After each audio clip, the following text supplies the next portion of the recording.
श्री कृष्ण ने बताया कि आखिर लोग बीमार क्यों होते हैं। दोस्तों, इस कहानी को हर व्यक्ति को सुनना चाहिए।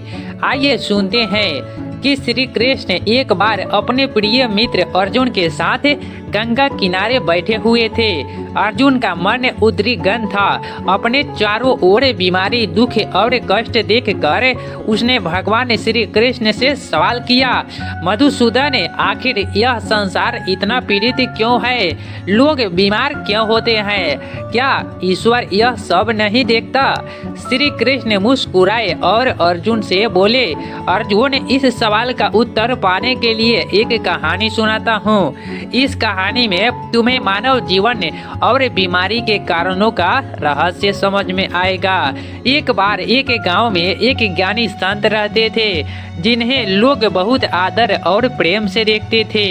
उनके पास हर दिन लोग आते थे और वे उनकी समस्याओं का समाधान करते थे।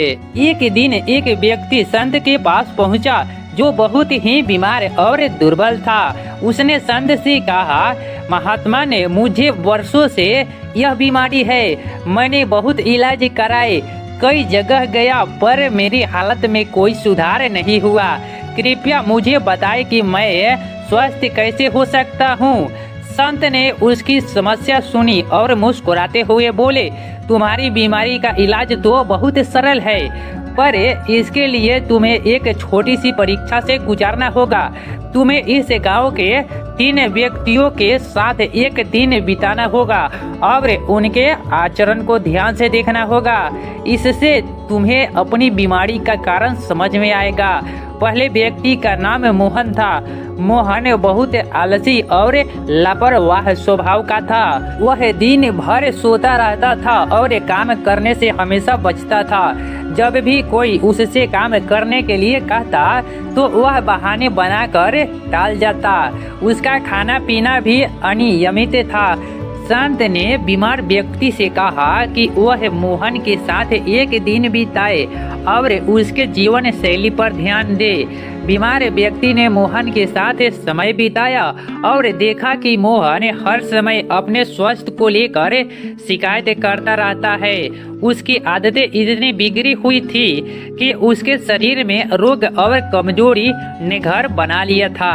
बीमार व्यक्ति ने सोचा, हो सकता है कि मेरी बीमारी का कारण भी मेरी ही लापरवाही हो। दूसरे दिन संत ने उसे दूसरे व्यक्ति के पास भेजा। उसका नाम राघव था। राघव एक व्यापार में था, पर वह बहुत ही लोभी और स्वार्थी था। वह हमेशा दूसरों को धोखा देने में लगा रहता था और हर बात में अपने ही भलाई देखता था। उसने देखा कि राघव का स्वभाव क्रोधी भी था और छोटी छोटी बातों पर भी भड़क उठता था। राघव के पास से सारा वैभव और सुख सुविधाएं थी, परंतु वह हमेशा तनाव में रहता और किसी न किसी स्वास्थ्य समस्या से सुलझा रहता था। बीमार व्यक्ति ने देखा कि राघव के पास सब कुछ होते हुए भी उसका मन अशांत रहता है। उसने सोचा, शायद मेरी बीमारी के कारण भी मेरे मन में छिपा हुआ तनाव और लोभ हो सकता है। जब तक मन शांत नहीं होगा, शरीर भी स्वस्थ नहीं होगा। अगले दिन संत ने उसे तीसरे व्यक्ति के पास भेजा, जिसका नाम श्याम था। श्याम का जीवन सीधा साधा था और वह सभी के प्रति प्रेम और करुणा रखता था। उसने संत का सत्संग किया था और साधना व संयम से जीवन व्यतीत करता था। उसके भोजन और दिनचर्या में नियमबद्धता थी। श्याम का शरीर तो साधारण था, पर उसका मन बहुत ही प्रसन्न और शांति से भरा हुआ था। बीमार व्यक्ति ने देखा कि श्याम का आचरण और सोच कितनी सरल थी। श्याम दिन भर मेहनत करता और हमेशा प्रसन्न रहता था।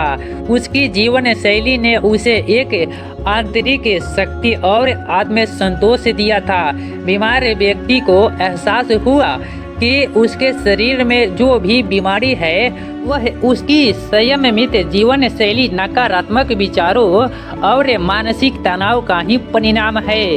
अंत में बीमार व्यक्ति संत के पास लौटा और बोला, महात्मा ने, अब मुझे समझ में आ गया कि मेरी बीमारी का कारण क्या है। मुझे अपने विचारों और जीवन शैली में बदलाव लाने की आवश्यकता है। मुझे आलस्य, लोभ और तनाव से दूर रहना होगा। संत ने उसे आशीर्वाद देते हुए कहा, बेटा, यही तो जीवन का सत्य है। जब तक हमारा आचरण और विचार शुद्ध नहीं होगा, हम स्वस्थ नहीं हो सकते। शरीर और मन का संतुलन बनाए रखना आवश्यक है। जैसे जैसे हम सच्चाई और संयम से जुड़ते हैं, बीमारी हमसे दूर होती जाती है। स्वस्थ और शांत मन ही स्वस्थ शरीर का कारण बनता है।